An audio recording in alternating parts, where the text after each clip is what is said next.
부동산 하락 시장의 주범 누굴까요? 공급, 미분양, 정부의 규제, 또 사실은 영향을 줬지만 사실 누가 봐도 금리였어요. 그렇죠? 작년에 그 금리 인상이 막 가파르게 진행되는 한가운데서 제가 등기도 치고 막 월세도 없고 막 이러면서 진짜 극심한 스트레스에 제가 시달렸었거든요. 사실 제가 첫 집 대출 받을 때도 금리가 한 7%, 8% 이랬거든요. 근데 그때는 금리 높아서 집 못 산다, 대출 못 받는다 그런 얘기 안 했어요. 근데 왜 유독 지난해에 그랬을까? 금리 인상 속도가 너무 가팔랐죠. 왜냐하면 우리가 대부분 2%대, 3%대 초반 받고 있다가 5%, 6%, 7% 쫙 올라가니까 이자 50만 원 내다가 100만 원, 150만 원 이렇게 되니 가계 부담이 얼마나 컸겠어요. 거기다가 전세 대출까지도 금리가 올라갔잖아요. 그러니까 갑자기 사람들이 전세 재계약 안 하고 월세를 옮기고 그럼 전세 사기까지 사실은 거기에 가담돼서 더 그런 것 같아요. 저 그런 한가운데에서 잠실 초액세권에 오피스텔 월세를 얻어야 되는 상황이었는데 정말 전세가 남아돈다 이런 상황에 집값은 내린다 이런 상황에 월세 얻기가 왜 이렇게 어렵고 가격이 일주일 지나니까 10만 원씩 오르는 거예요. 그래서 미분양 나서 회사가 가지고 있으면서 회사가 내놓는 물건 나와가지고 그냥 얼른 계약했거든요. 그런 시장 한가운데 있었단 말이죠. 그럼 금리 한번 짚어볼까요? 최근에 3월 23일 날 파월 의장 미 연준에서 2.5% 베이비 스텝을 감행했어요. 그렇죠? 물론 이게 사실 금리 안정권으로 들어가는 분위기긴 하지만 의장님은 또 연내에 절대로 내리지 않는다 이렇게 장담하셨는데 작년에는 절대로 안 올린다고도 얘기하셨던 분이라서 잘 새겨 들으시면 되고요. 사실 우리나라 같은 경우는 지금 동결로 가고 있어요. 이렇게 거시적인 금리 이야기는 신문에서 얘기 많이 해요. 그럼 이 금리 이야기가 나한테 직접적으로 어떻게 차이가 나는지 제 통장에서 들락달락하는 이자 이야기하면서 그럼 한번 얘기해 볼까요?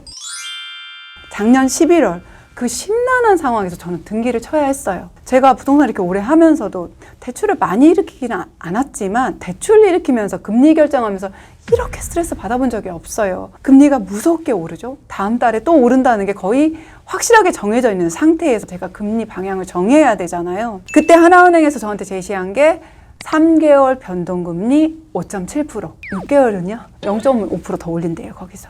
그럼 고정금리는요 일단 기본 6.7에서 다시 계산해 봐야 된대. 훨씬 오르고 7%도 넘을 수 있다. 6.7%만 계산해도 1년에 이자가 700만 원을 더 내야 되는 거예요. 근데 내비뒀다가 더 오를 수도 있잖아요. 어떻게 결정해야 되나 어려웠지만 그렇다고 아예 처음부터 700을 더 내는 건 아닌 것 같다 해서 그냥 3개월 변동금리로 했어요. 그래서 이자가 12월부터 320만 원씩 꼬박꼬박 나가더라고요. 그런데 올 봄 들어오면서 지금 아까 말씀드린 것처럼 대한민국은 금리도 동결을 했고 은행이 또 금리도 내리는 그런 분위기로 좀 바뀌었잖아요. 정부의 개입도 물론 있었어요. 그럼 이게 내 통장에 어떻게 영향을 줬냐. 제가 12월, 1월, 2월 320만 원 내고 3월에 딱 보니까 260만 원, 60만 원이 줄었어요. 그냥 은행에 전화 안 해보고 역으로 계산해 보니까 4.5% 정도 나오더라고요. 그 정도로 금리가 내려간 거죠. 근데 제가 4월에 등기를 하나 더 쳐요. 그래서 이번에도 이제 국민은행 부지점장님하고 좀 통화를 하면서 요거 금리 어떻게 되냐 여쭤봤더니 신용도랑 뭐라 막 체크하시더니 신용 좋으셔갖고 4.5에서 4.9 정도 나오겠네요 이렇게 얘기를 하셔요. 좀 대출량도 많이 해주신다고 하시면서 벌써 체감 보세요. 작년에 5.7에서 4.5에서 4.9 4.5는 충분히 나올 것 같은 분위기로 얘기를 해주셨거든요. 그래서 제가 웃으면서 그럼 부지점장님 요거 변동으로 하면 얼마예요? 라고 여쭤봤더니 변동은 기준금리 무조건 1% 올리고 시작이에요. 5.5부터 시작하시면 될 것 같아요. 이렇게 말씀하셔서 깜짝 놀랐잖아요. 아니 3개월 전하고 얘기가 이렇게 달라. 아니 어떻게 그렇게 돼요? 지금 금리가 너무 변동이 심해서 지금은 고정금리가 더 싸다. 그래서 처음부터 고정금리를 안내를 해주고 변동으로 가시려면 돈 많이 내셔야 된다 얘기를 하시더라고요. 고정도 확 잡아놓으려고 지금 3년 얘기하셨고 제가 그 이후에 또 친구가 소개해줘서 농협하고 상담을 다시 한번 했거든요. 거기서는 4.5% 미만 얘기하시면서 고정 2년 얘기를 하시더라고요. 아니 도대체 이게 무슨 일일까? 이걸 어떻게 해석해야 될까? 저는 이렇게 해석해요. 은행은 돈 장사하는 곳입니다. 우리한테 좋은 서비스 하는 곳이 아니에요. 돈 장사하는 게 그들의 주 업무고 돈으로 돈을 버는 곳이에요, 거기가. 그런 곳에서 고정금리를 더 싸게 판매한다? 그 얘기는 뭐냐? 그들은 이미 금리가 더 내려갈 거라고 예측했다고 저는 그렇게 해석했어요. 물론 이거를 어떻게 적용할지는 더 고민을 해봐야 되겠지만 최소한 더 오를 일은 없고 안정권에 들어간다고 봐도 되겠다고 이번에 이걸 보고서 제가 결정을 했거든요. 사실은 제가 국민은행하고 상담한 거는 2월 말이었어요. 그리고 이 농협하고 상담한 거는 3월 말이란 말이죠. 벌써 차이 나는 거 보이세요? 실제 이제 대출 일으키면서 다시 전화 쫙 돌려야 되겠죠? 이렇게 시간 가면서 벌써 이렇게 달라지는 게 보인다는 거죠. 그래서 금리 불안은 해소되지 않았을까? 우와, 금리 때문에 부동산 내렸으니까 이제 금리 안정되면 부동산 다시 확 오르겠네? 진아이스가 지금 그런 얘기를 하고 있나? 아니요. 금리보다 더 무서운 애가 있어요. 공급 물량 뭐 이런 거랑 아까 얘기해도 별거 아니었는데 금리보다 무서운 게 바로 심리. 지금까지 시장 변하는 걸 보고 얼어붙은 심리. 그 심리가 풀어져야 금리 인상 속도가 주춤해진 거, 공급 물량이나 미분양 물량이나 이런 것들이 좋은 사인을 보였던 것들이 심리가 같이 풀어져야 그게 시장에 반영이 됩니다. 그럼 그 심리 지표를 뭐를 보면 될까요? 가장 좋은 거는 청약 경쟁률입니다. 그리고 거래되고 있는 것들. 이 영상 한번 체크해 보시면 좋겠는데 검단하고 송도 얘기하면서 실거주자들이 거래가 어떻게 되는지, 그 이후에 거래가 어떻게 될 건지 이런 것들을 보는 거, 움직이는지 요 체크하고 같이 청약 경쟁률을 함께 보시면 심리들이 어떻게 움직이는지를 보실 수가 있어요. 실거주자의 심리는 조금 풀어진다고 금방 상승하지는 않거든요. 청약 경쟁률 최근에 둔촌주공 계약 완판한 거 아시죠? 대한민국이 다 알 것 같은데요. 그러니까 심리 풀어졌다? 아직 모르죠. 그 이후에 영등포에서도 최근에 분양한 거 뭐 몇백 대일도 나오고 이렇게 나오는데 단지 조금 괜찮다 싶은 애들이 이렇게 완판이 이어지고 계약까지 완판이 되는 것들을 계속 본다?